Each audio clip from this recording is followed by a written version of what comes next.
Bom dia, Salvador. Olá, ouvintes da Rádio Desk FM. Está no ar o programa Educação Sexual em Debate. Um programa em que você pode participar fazendo perguntas ou dando sua opinião pelo telefone 3664-7890 ou pelo e-mail edusexemdebate@gmail.com. Agora, temos também o Facebook do programa.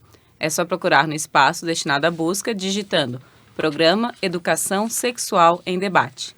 Nessa página, você pode também dar sugestões, fazer perguntas ou ouvir alguns programas que já foram ao ar. Registramos que o programa é apresentado ao vivo, todas as sextas-feiras, das 11h30 ao meio-dia. Esperamos pela sua participação. O programa Educação Sexual em Debate é um projeto do Centro de Educação à Distância, CEAD, em parceria com o Centro de Ciências Humanas e da Educação, FAED, ambos centros da Universidade do Estado de Santa Catarina, UDESC. Essa ação pertence ao Programa de Extensão, Formação de Educadores e Educação Sexual, Interface com as Tecnologias, etapa 8. Eu sou a mestranda Aline Zilli, registro aqui a presença, da professora Sônia Mello e da doutoranda Mônica Wendhausen. E hoje o convidado do programa é o professor doutor Antero dos Reis, pesquisador do Laboratório de Gênero e Família da UDESC, e que estará conversando com a gente sobre a sua tese, Trabalho Infanto-Juvenil, Impactos e Dilemas do ECA, a luta por direitos na Justiça do Trabalho. Bom dia, professor Antero, tudo bem? Bom dia, Aline. Um bom dia às e os ouvintes que nos acompanham, Agradeço especialmente a você, agradeço também a professora Sônia e também aqui a professora Mônica, por essa gentil recepção aqui.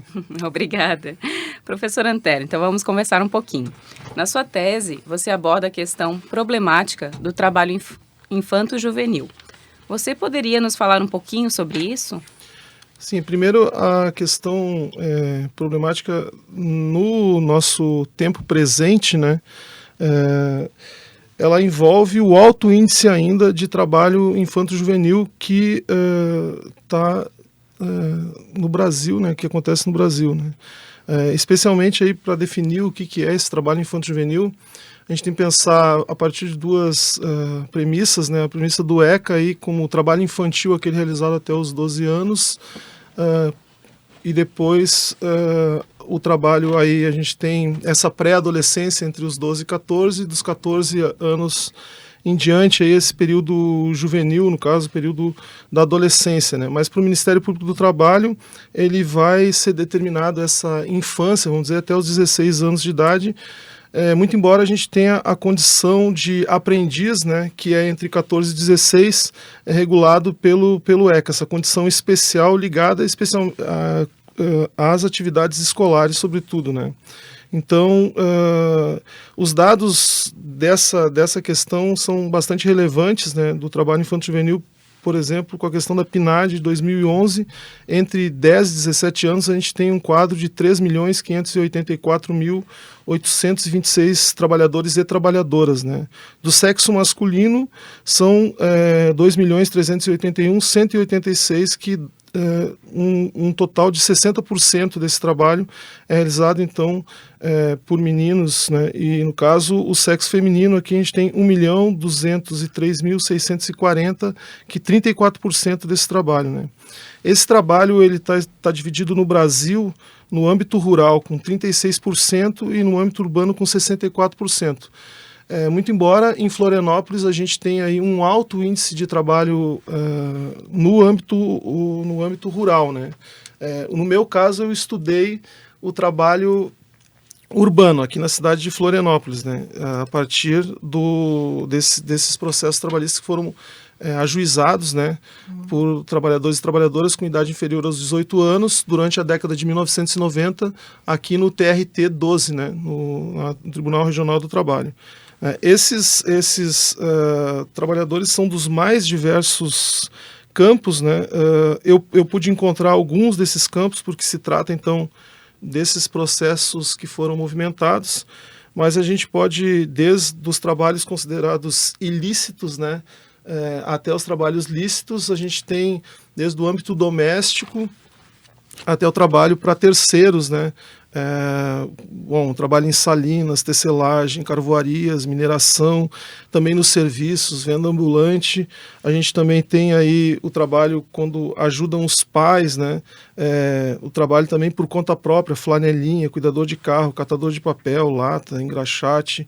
Atividades, por exemplo, as ilícitas, consideradas ilícitas, né? Tráfico de drogas, exploração sexual, comercial, a pornografia, né? E tudo isso em ambientes, muitas vezes, extremamente degradantes, né? E ambientes que vão trazer aí uma questão bastante precária para a própria saúde, vamos dizer, dessas crianças e desses adolescentes, né? Então a gente tem, por exemplo, a questão do trabalho análogo à escravidão, que na Câmara atualmente foi retirado, por exemplo, especificamente querem retirar do Código Penal a questão aí de jornada exaustiva, né, e condições degradantes de trabalho como definição de crime para esse trabalho análogo à escravidão. E a gente tem muitas crianças e adolescentes nessa situação. E já tiraram ou querem tirar? Já foi votado, né? Nas comissões? Nas comissões da Câmara para retirada, né? Uma suavizada, né? Dessa questão. E só tem uma visão daí romântica quando querem inserir isso, dizendo, não, é junto com os pais, a gente também trabalhou quando era criança, por aí acho que passa, né? Porque você, pelo que eu entendi, você pega os processos que consegue chegar no... a amostra, né?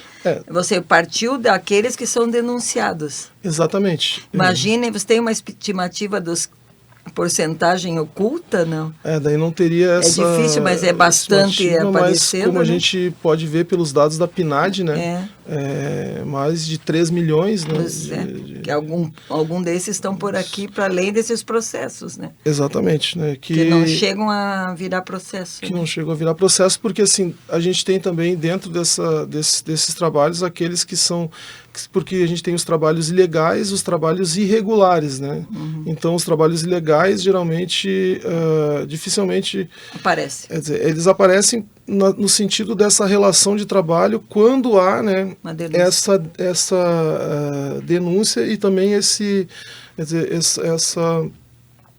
quando ele toma essa iniciativa de entrar com o processo na Justiça do Trabalho, mesmo ele sendo um trabalho ilegal ou irregular, né? Mas tem muitos trabalhos que realmente a gente não consegue, porque são trabalhos também que partem muitas vezes dessa experiência própria, né? E aí, como por exemplo, trabalho de engraxate, trabalho de flanelinha, né? Que não tem uma relação, né, estabelecida de trabalho. Some no urbano, né? Aí a gente tem essa dificuldade, né? Aí teria que usar outras fontes, né? Como, por exemplo, trabalhar com entrevistas, história oral. Educador, né? de rua, assim, que tem talvez uma aproximação. É um dado assustador, né? Que seria a nossa próxima questão mesmo, em relação aos processos, né? Você poderia explicar o que é o corpus documental dos processos movido por jovens trabalhadores e trabalhadoras no Tribunal do Trabalho?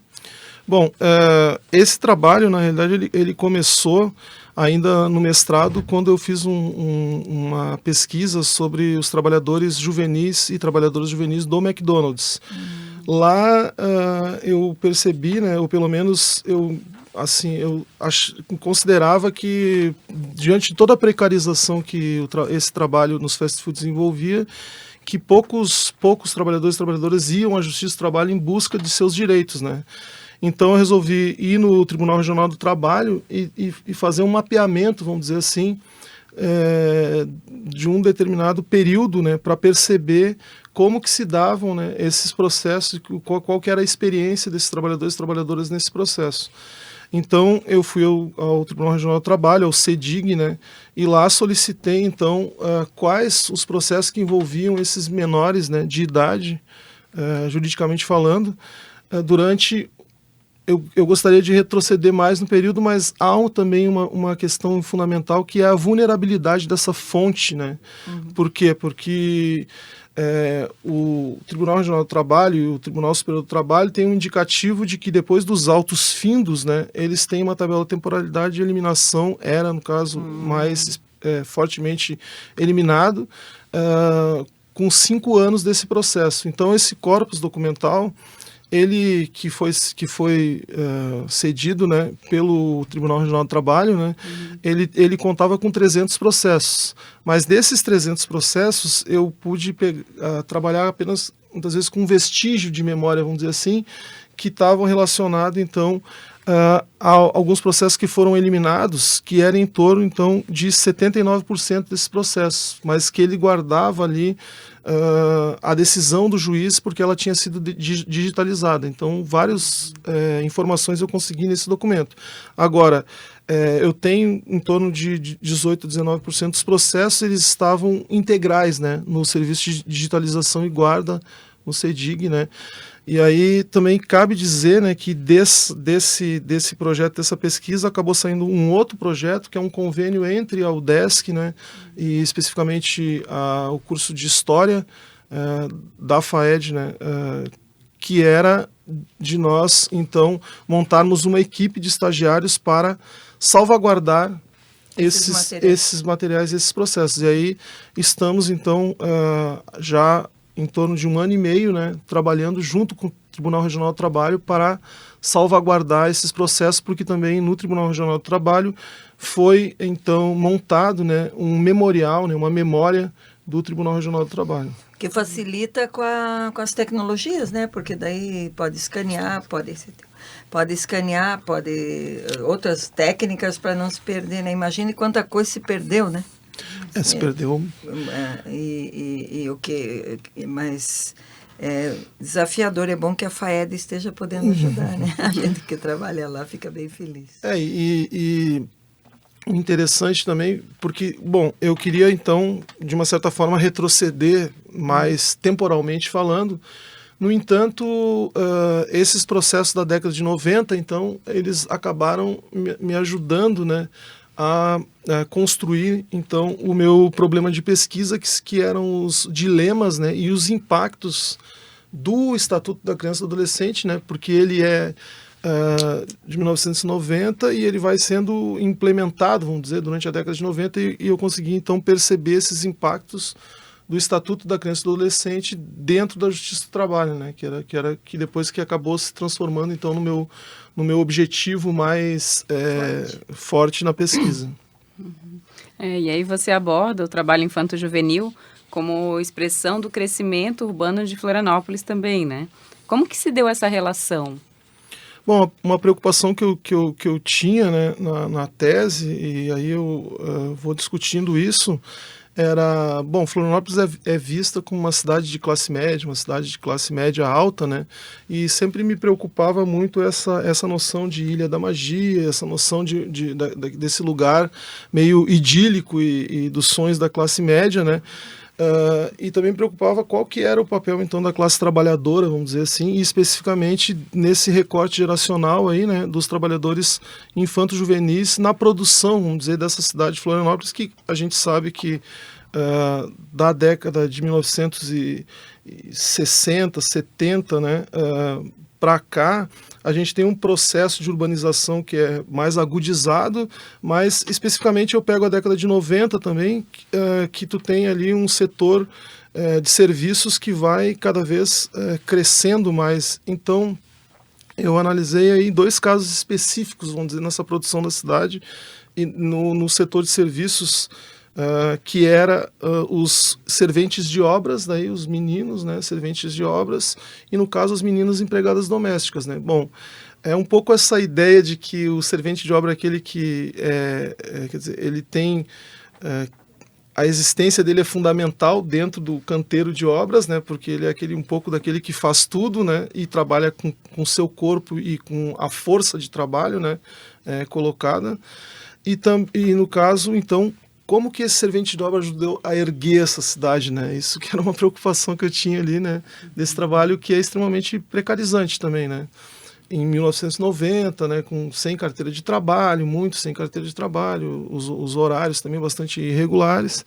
E um outro caso específico que eu analisei foi as empregadas domésticas, né? As meninas empregadas domésticas. Então, por quê?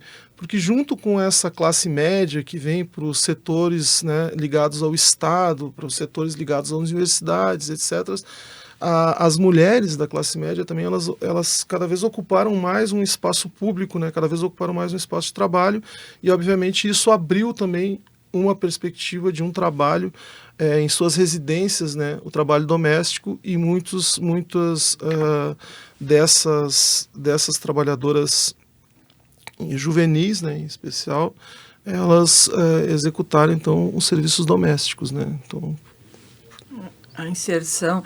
Flora, a Ilha da Magia é uma imagem forte, realmente, que encobre tudo, né? Tudo isso, assim... Parece que tá tudo interessante. mágico. Eu já estou com vontade de ler todo esse trabalho dele agora.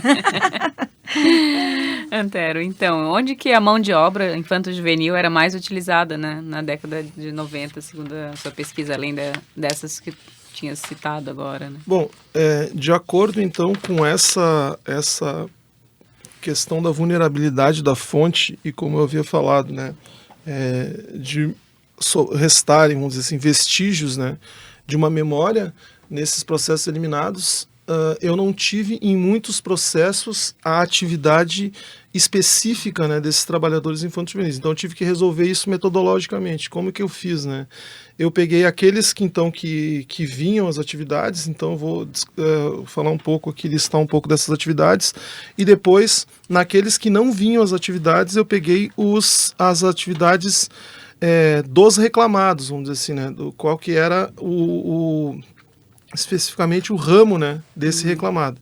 Então, por exemplo, a gente tem jornaleiros e jornaleiras, né, meninas e meninos nos jornais, encartadores de jornais, balconistas, office boys, auxiliares de serviços gerais, né, entregadoras de panfletos, né, tanto meninos quanto meninas, também operadores de máquinas, lavadores de veículos, dançarina, por exemplo, promoter, né, servente de obras, balconistas, ajudantes geral de metalurgia, empregada doméstica, quer dizer, uma série, atendente de lanchonete, chapeiro de lanchonete, e etc. Uma série de setores que eram ocupados, né, nessas funções, mais especialmente do serviço.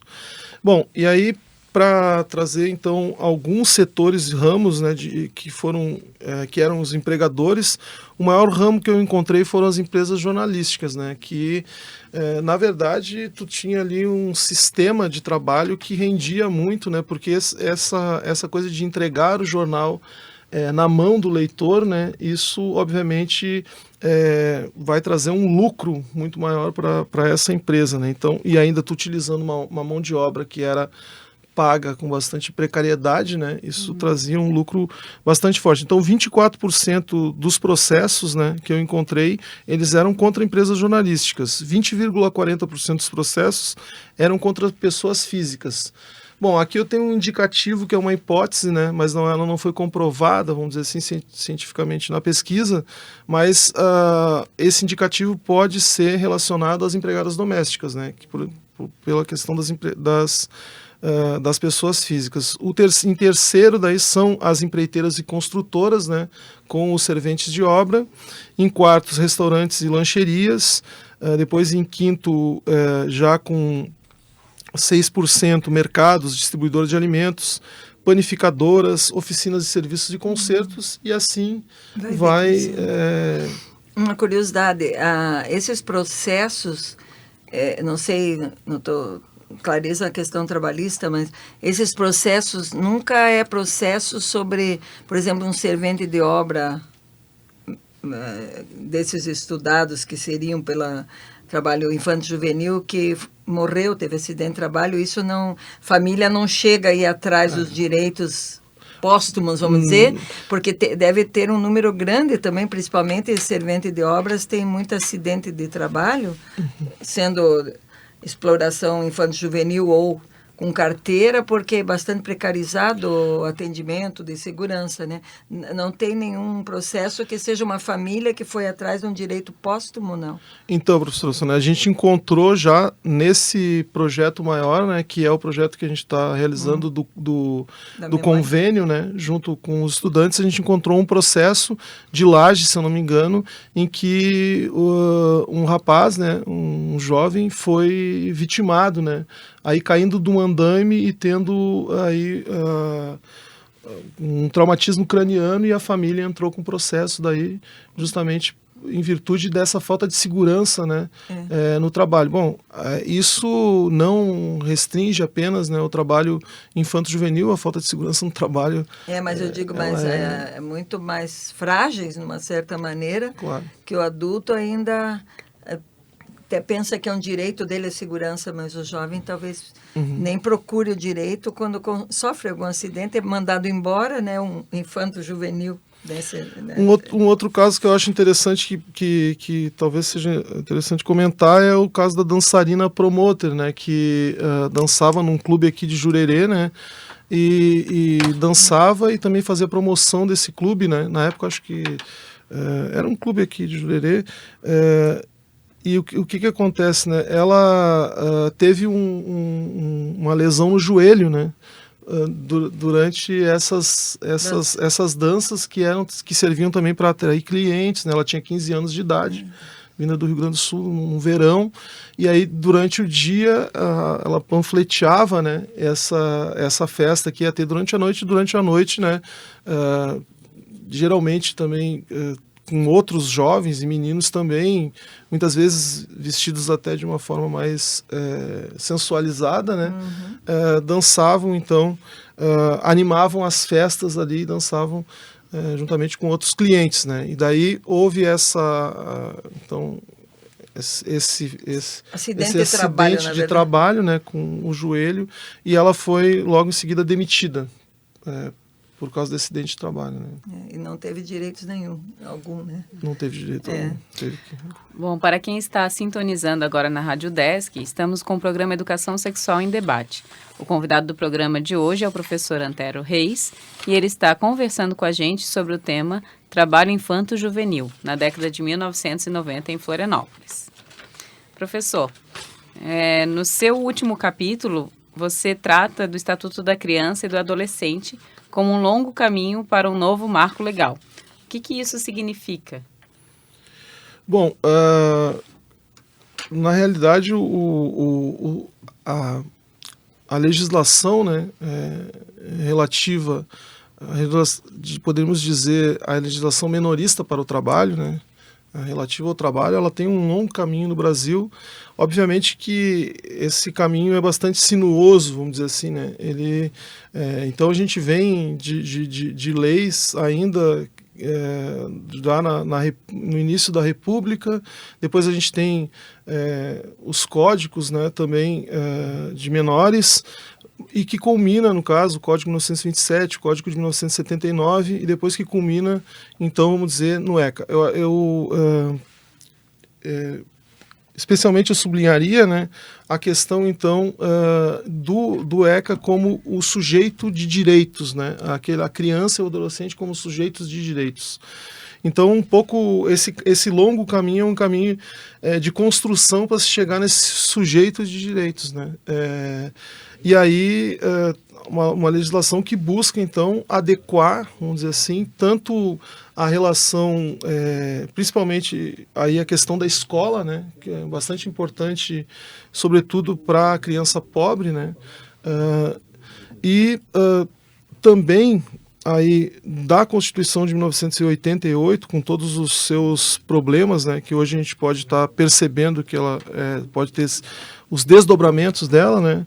Naquele momento, então, sai o Estatuto da Criança e do Adolescente, sai também o Ministério Público do Trabalho, né, com uma autonomia, e também aí do Ministério Público do Trabalho, Delegacia Regional do Trabalho, e do ECA sai o Conselho Tutelar, né, da Criança e do Adolescente. Então, no meu quinto capítulo, quando eu vou analisar essa questão, eu trabalho com essa soma de instituições que trouxeram um grande impacto para Florianópolis, que foi a erradicação do trabalho, o trabalho de jornaleira, né, que eu tenho casos, por exemplo, começavam aos 6 anos de idade, e também o encartador de jornais, que era um trabalho extremamente cansativo, né? Porque ele era em pé, provavelmente. Em pé, numa situação taylorista, fordista, né? Rápido. E muito rápido e carregando muito peso, né? Porque transladar, vamos dizer, esses jornais realmente necessitava de muita força física, né? Então foi um trabalho conjunto, né? Dessas instituições que erradicaram, né? Essa figura. A gente percebe, por exemplo, nos sinais que a entrega do encarte entrega nos sinais mudou o perfil, não é mais criança, agora é jovem, mas provavelmente acima dos 18, ou adultos já estão entregando, né? E o que mostra que, pelo menos nisso, a criança foi poupada de alguma maneira ou outra, essa luta toda está ajudando, né? E nesta sociedade que vivemos hoje, né, acompanhamos regularmente a perda e desvalorização dos direitos trabalhistas. Como isso é visto hoje em relação ao trabalho infanto-juvenil, Antero? Bom, eu diria assim, especificamente ao trabalho juvenil. Na realidade, né, nós temos aí um quadro de questões que estão colocadas que são extremamente precarizadoras para a classe trabalhadora, né? Eu diria até um pacote de maldades. Mas vou me deter especificamente aí a questão da redução da idade para o início das atividades laborais, a PEC 18 de 2011, de 16 para 14 anos, e também aqui cabe mencionar a redução do aprendiz de 14 para 12 anos. Então a gente retorna aí para o período ditatorial, vamos dizer assim. Até né, idade média determinada. Absurdo com crianças, né? Bom, eu acho que um outro ponto também que é extremamente precarizante, vamos dizer, em relação à questão geracional é a redução da maioridade penal, né, que também está colocada aí 18 para 16 anos. Mas, para além disso, né, a gente tem outras questões que vão ser extremamente precarizantes para a classe trabalhadora, que é aí, por exemplo, a terceirização das atividades fins e restritamente, né, que é a PL 4302, que está colocada. O acordo extrajudicial, né, negociação direta entre empregado e empregador, a gente sabe o que isso significa, né? O impedimento do empregado, inclusive, de reclamar na justiça do trabalho, né? E a prevalência, né, do negociado sobre o legislado, que é a PL 4193 de 2012. Bom, tudo isso, né, visando o fim da consolidação das leis do trabalho e, quiçá, o fim da justiça do trabalho, que já foi proposto em 1990 pelo hoje senador Aloysio Nunes, né, do PSDB, e no governo do ex-presidente Fernando Henrique Cardoso. Nossa, é um perigo mesmo para todos os trabalhadores e trabalhadoras. Tempos preocupantes, né? Bom, Antero, agora nós vamos a um quadro do nosso programa, que são as dicas da semana. Você poderia aproveitar esse espaço para indicar alguma leitura específica, uma peça de teatro ou um filme que oportunize aos ouvintes buscar um pouco mais de conhecimento sobre as temáticas debatidas hoje? Olha, tem alguns livros que estão sobre a justiça do trabalho atualmente, que estão saindo, né, que eu acho que são importantes para a gente entender esse processo, né, que está estabelecido a partir dessas novas indicações, né, e também especificamente um livro que eu lembro agora aqui esqueci o nome do livro. Bom, não tem problema. Qualquer livro que seja... É interessante esse aspecto, que a gente, por não considerar da área, né? A gente, se tiver escrito Justiça do Trabalho, talvez a maioria das pessoas não busque dar uma lida para entender na realidade, como eu tô com a bibliografia aqui, né? Poderia pensar alguma coisa. Os que mais foram... Bom, tem especificamente, eu acho que um livro bem importante, né, da literatura aí mundial é o Émile Zola, né, o Germinal. Vou deixar esse como dica boa. Esse como dica, né? Muito obrigada. O nosso programa ele está chegando ao fim e eu gostaria de agradecer a sua presença aqui com a gente, né, e pedir para que você faça as suas considerações finais. Bom, eu agradeço imensamente, né, a professora Sônia, a Mônica e a Aline, né, agradeço aos ouvintes também.